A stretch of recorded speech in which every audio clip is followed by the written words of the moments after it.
that anyone who is angry with his brother will be subject to judgment. Again, anyone who says to his brother, Raka, is answerable to the Sanhedrin. But anyone who says, you fool, will be in danger of the fire of hell.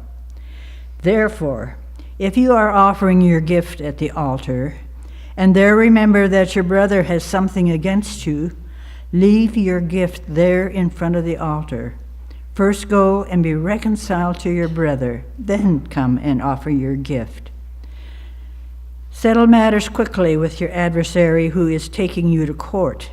Do it while you are still with him on the way, or he may hand you over to the judge, and the judge may hand you over to the officer, and you may be thrown into prison. I tell you the truth, you will not get out until you have paid the last penny.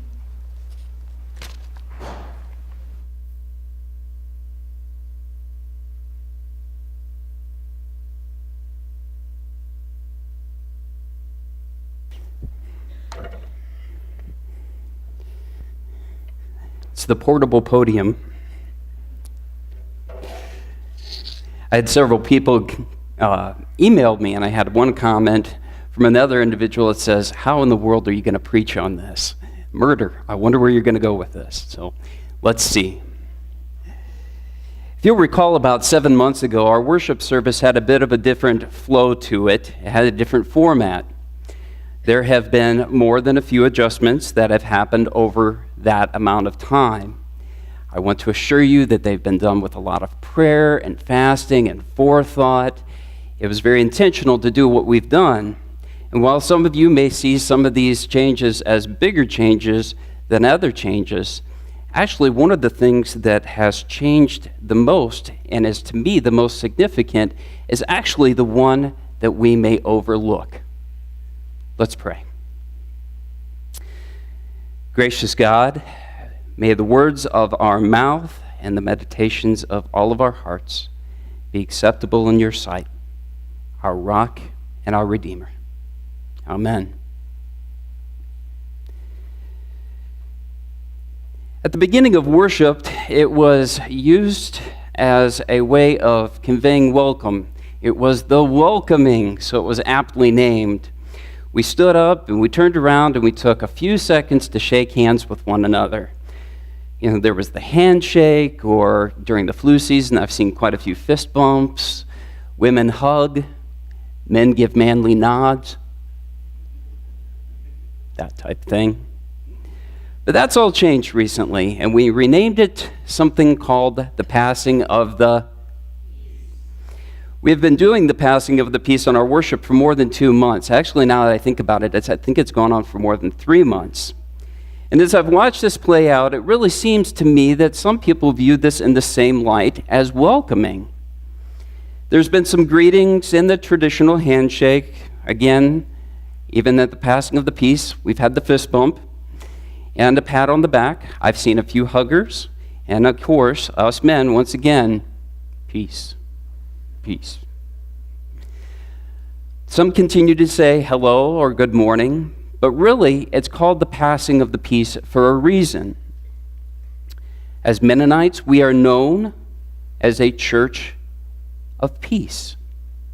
In the community, in the state, in the world, this is our witness. From missions to Christian peacemaker teams to victim offender reconciliation, this is a big piece of our identity, and it's what we actively try to live out in the world. And while that's witnessing peace on a grand scale, this identity also plays out in our church, in our families, in the community of Hallstead. As peacemakers, we relate to one another in a very intentional and thoughtful manner. When it comes to our witness as a peace church, we certainly understand the command not to murder someone. And I'm not sure any of us will actually say the word raka to one another. We know that we are to keep one another in our lives in a peaceful way and avoid those things that gets us thrown into jail. So we're all doing okay. But if we stop here right at this point, and we make it only about those things like murder or saying raka to someone, we'll get to that, or avoiding jail time or things like that, this has been a totally wasted reading. We're missing the deeper point of what Jesus is talking about here. What Jesus is really pointing to is the internal work that heads convey and our hearts convey. Murder equals bad. We get it. Jail equals bad. We get it. Saying raka, we may not get. How many of you know what raka means? Peter knows. It's actually a profane word in Aramaic. The translation roughly equated to English is you fool. I'm sure you fool is pretty paltry compared to some other things that we have said or thought before. Let's be honest. We all have people that we connect with, regardless of what church you're in. They're simply people that we gravitate to. While we try not to form cliques, sometimes it happens for any number of reasons. And that's where the passing of the peace begins to come into play. Reflect on these questions, if you will. When passing the peace, do you shake hands only with your friends? Do you shake hands with only the people that you like? Do you go out of your way to pass the peace on to someone that's not in your vicinity? I mean, naturally, we all sit in the same pew, right? We're going to get placards for everybody sitting in the same pew. We sit in the same pew. We haven't got our placard yet, Jess. We all have our spots. So really, when you pass the peace, it's very easy to stand up and kind of do the 360 thing, and then kind of the occasional here and there. But if you make the passing of the peace something very worshipful and very intentional, it calls us to be out of our seats and out of our comfort zone. What about passing the peace that you are upset with? What about passing the peace to people that you're upset with? What about those that don't look like you, think like you, or act like you? Well, this passage can be read at one level. Jesus really takes it to a whole other level. What he really gets to is that our righteousness is actually not only the things that we externally do, but it's also the things that internally happen within us. The people we include, the people we exclude, the people we care about, and the people we don't. The people we see as children of God, and those whose faults are so obvious that we walk on the other side of the street just to avoid them. While we may never think of killing someone, we are far from being off the hook. While we may never call someone a fool or worse, we are far from being off the hook.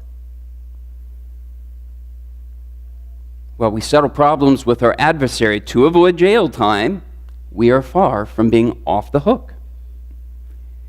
You know, you can keep yourself under control and totally miss the point.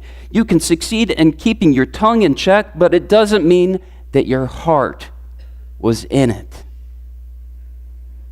You may succeed in keeping your rage in check, but it doesn't mean your heart was in it. You may succeed in shaking someone's hand and passing the peace, but it doesn't mean your heart was.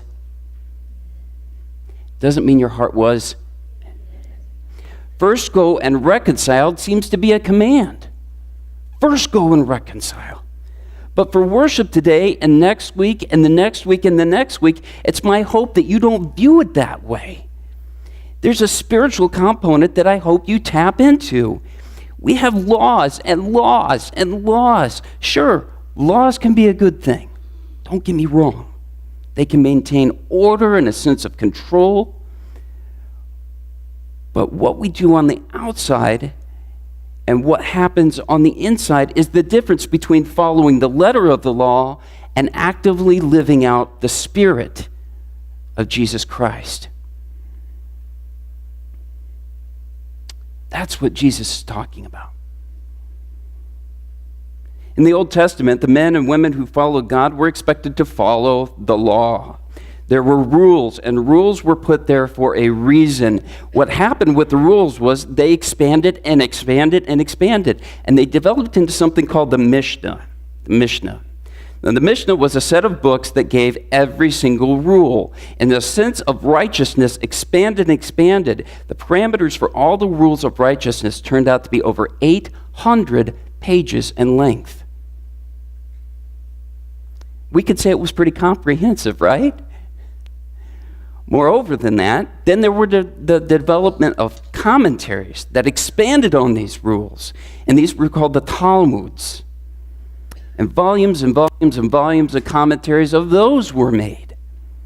One author shared that it got so intense that the simple command to remember the Sabbath and keep it holy, turned into regulations into what did and did not constitute work. So as I'm reading this, I'm scratching my head. Hear this out, okay. Sabbath turned into this. Food could be kept warm by covering it with clothes, feathers, and dried flax. But you couldn't cover it with straw because that could rekindle heat, which could constitute work. Ooh, wow, a cow. A cow could not wear a bell on the Sabbath, even if it was kept from ringing, as that could constitute work. Goats, this is my favorite. Goats could go out with protection on their udders to keep them dry, but they could not do so if it collected milk because that would constitute work.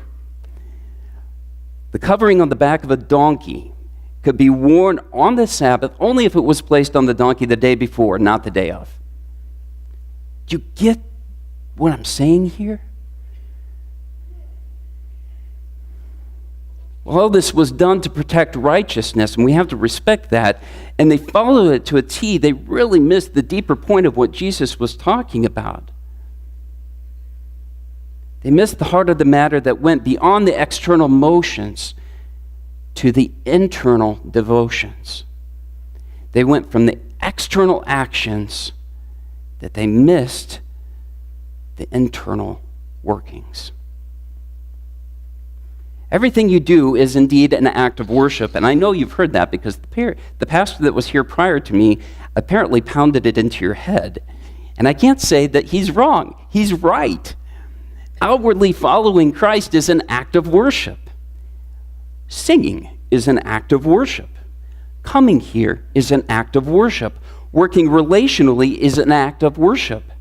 Not getting into arguments is an act of worship. So the hand we extend is more than just a mindless cultural phenomenon. Can you recall how many hands you shook this week? It's automatic. But is there purpose and meaning behind it? It's an extension of our faith that really says, I'm at peace with you. I see you as valuable. I see you as a fellow child of God. And it doesn't do any good to believe that God is happy about you coming to worship on Sunday if you're far... oh, I'm on a roll. If your heart is full of anger and frustration, seeing others as different from you. Just because we do these things in church doesn't mean that our heart is into it, and it certainly doesn't make us righteous in the way that Jesus asks. So just coming to church and being here and going through the motions, or coming to church and going through the motions and being faithful and being moved in your heart, that this affects you, that this really permeates your belief system. You see the difference there?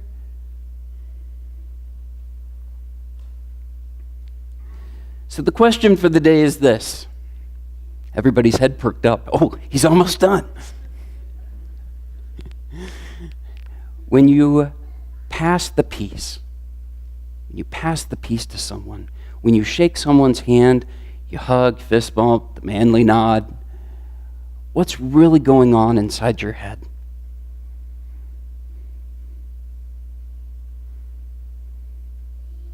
I don't know.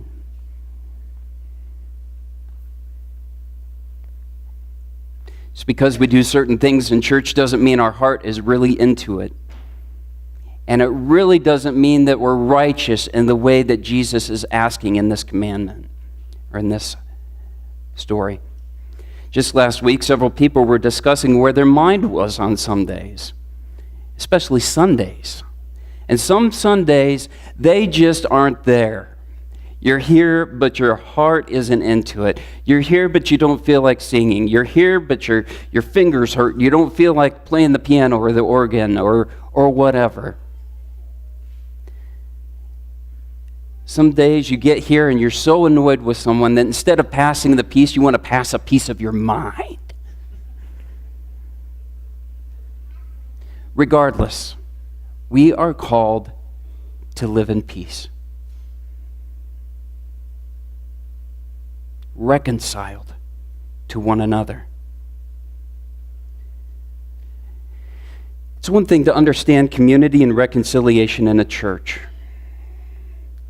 And as challenging as it is when you get 90 personalities, it's amazing that we can come together in harmony. But this really expands beyond the church walls. If you are a person who is actively living this out, it doesn't end here. It doesn't end with your family. It doesn't end with your co-workers. It doesn't end at all. You are a person of peace, and you see others as valuable. How much time we spend passing the peace, who we go to intentionally, and those we intentionally avoid tells us much about our walk with Jesus. The reasons as to why we choose to or not to avoid someone tells us much about our walk with Jesus.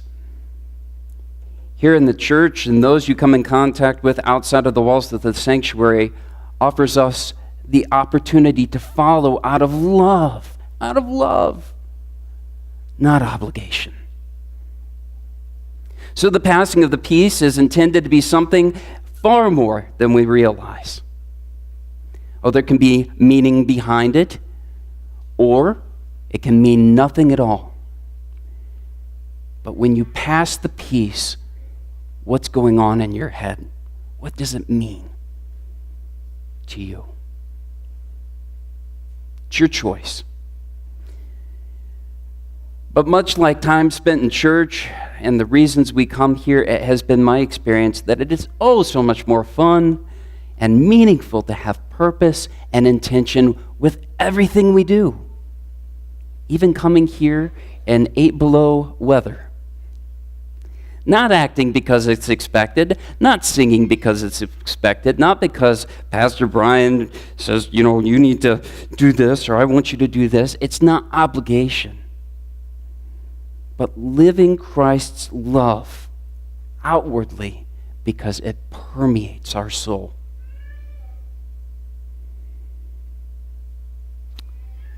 May it be so.